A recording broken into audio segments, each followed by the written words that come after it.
হরিদ্বারে আজকে আমাদের ডে 1। তো তোমরা আগের পর্বে দেখেইছো যে আমরা সাইট সিনের জন্য বেরিয়েছিলাম। তো হোটেলে ফিরে একটু রেস্ট নিয়ে আবার বেরিয়ে পড়েছি আরতি দেখার জন্য। তো আমরা এখন হারকি পৌরি ঘাটের দিকে যাচ্ছি, এখানেই আরতি হয়। তো দেখতে পাচ্ছ অনেকটাই রোদ আছে, আমরা একটু আগে বেরিয়েছিলাম সামনে বসে আরতিটা দেখবো বলে। তো আরতি তো সন্ধ্যাবেলা থেকেই শুরু হয়, বাট একটু আগে আসলে একদম সামনে থেকে বসে খুব ভালোভাবে আরতিটা দর্শন করা যায়। সেই জন্য বেশ খানিকটা সময় আগেই আমরা চলে এসেছিলাম। আর এখানের পরিবেশ এত ভালো যে 1-2 ঘন্টা আগে আসলে তোমার কিছু মনেই হবে না, চারিদিকের এই পরিবেশটা দেখতে দেখতেই টাইম কীভাবে কেটে যাবে যেন ধরতেই পারবে না। তো সন্ধে হওয়ার পরেই আরতি শুরু হলো। এখানে অনেক রকমভাবে আস্তে আস্তে আরতি হয়, তার সাথে এত সুন্দর একটা গান বাজে না, পরিবেশটাই একদম অন্য রকম হয়ে যায়। তো আমি আর বেশি কথা বললাম না, সেই মুহূর্তটা তোমরা কিছুটা এনজয় করো।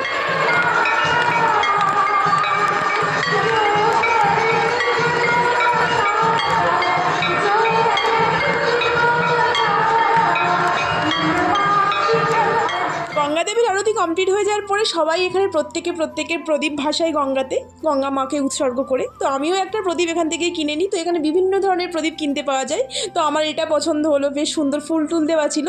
তো এই প্রদীপটাকে সুন্দরভাবে সাজিয়ে জ্বালিয়ে নিয়ে ভাসিয়ে দিয়েছিলাম মা গঙ্গাকে উৎসর্গ করে।